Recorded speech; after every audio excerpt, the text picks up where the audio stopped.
खुलुमबाय फुंबिलिनि 10:30 गिबि रादाबखौ फरायदों आं गेवलां हाज'वारिया। भारत हादरनि मुंदांखा टेनिस गेलेगिरि पि.भि. सिन्धु बिथाङा थाइलेन्डनि बुसन अंबामरुंगपनखौ फेजेननानै स्विस अपेन टाइटल 2022 आव खेबसेबाव देरहासार जानो हादों। त्रिपुरानि उदयपुराव सासे बिफाया गावनि असे 3 बोसोर बैसोनि उन्दै फिसाजोखौनो बुथारदों। भारतआ मार्साम आर्मी मिसाइल सिस्टेम फ्लाइट्स बानायनायाव जाफुंसार जाबाय। बेखौ थांनाय रबिबारखालि ITR बालासर ओडिशायाव आनजाद नायनाय जादों। मिजोरामनि आइजलाव सासे आइजोआ गासै 11,35,600 नंखाय रां लानायनि थाखाय हमजादों। आसामनि कार्बि आंलं जिल्लायाव आयेननि बेरेखायै गान्दा गंनि फालांगि खालामग्रा 2 दायनिगिरिफोरखौ हमनो मोननाय जादों।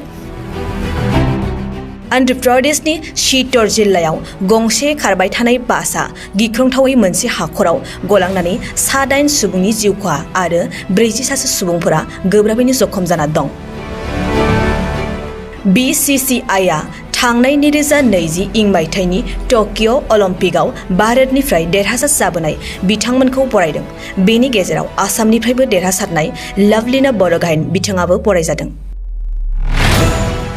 गासिबो भारतनि बेंकफोरानो 28 मार्च आरो 29 मार्च खालि बेंकिं ल बिल 2021 इंनि हेंथायै खुद्रिसारगोनखौ मिथिहोदों। बिहारनि गिबि मन्थ्रि बिथांखौ सिनाय मोनै सुबुङा बिहार बाख्तियारपुरनि मोनसे हाबाफारियाव गाग्लोबनो नाजादोंमोन आरो बे दुथाङा पुलिसजों हमजाबाय। भारतनि नखर मन्थ्रि अमित शाह बिथाङा दिनै 28 मार्च खालि पार्लामेन्टआव गोदानै दाफिनजानाय क्रिमिनेल प्रसिडियर बिल 2022 इंखौ मिथिहोसिगोन। दिनैनि 10:30 रादाबफोरा एसेनोसै गोजोन्थों। गोग्गो आदार जाग्रा सुबुंफोरनिसिम मोनसे गोजोनथाव खौरां। उदालगुरि जिल्लानि सिङाव थानाय मावरिया गामियाव मनाटिसा गावसुंथा हान्जानि सोद्रोमा हांमा ब्रह्म बिथाङा आसाम स्टेट रुरेल लाइभलिहुड मिशननि गेजेरजों खानस्रि हासार आरो गोबोर हासारजों दिहुनजानाय अर्गेनिक मैगं थाइगंनि गला बेखेवनाय जाबाय। गोग्गो मैगं थाइगं जाग्रा गोसो गुदुं बायग्रा सुबुंफोरा गाहायाव होनाय जानबुं नम्बराव जगाजग खालामनो हागोन।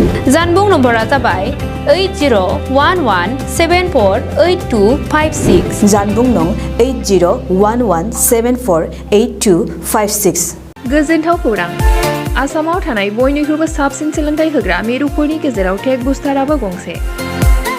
क'क्राझार जिल्लानि सिङाव थानाय CST फिसारि मावख'नि साखाथियाव थानाय खारगावआव बे टेक बुस्टारा दङ। बेयाव बयनिख्रुइबो मोजांसिन सोलोंथाइ आरो नेम सोलिनाय गोग्गो थाखो खथानि सुबिदा दङ। सारा भारतनि गेजेराव सायख'जानाय बायदि सोलोंथाइजों सोमोन्दो थानाय फोरोंगिरिफोर दङ। टेक बुस्टाराव प्रफेशनेल जार्नालिस्ट आरो टेकनिकेल कर्सफोरखौ होनाय जायो। 24 घन्टा रैखाथिनि थाखाय मोजां सुबिदा आरो टेक बुस्टारा नोंथांमोनखौ सौहैहोगोन नोंथांनि थांखिसिम। टेक बुस्टारा नोंथांनि सिमांखौ जाफुंसारनांगौनि थाखाय गांल' नङा, साहस आरो गोहोबो होगोन। सोलोंथाइ लाखांनायनि उनाव 100% प्लेसमेन्टनि खाबु दङ। सोलोंनो गोसो गुदुं बिथांमोना 9395695095 जानबुं नम्बराव जगाजग खालामनो हागोन।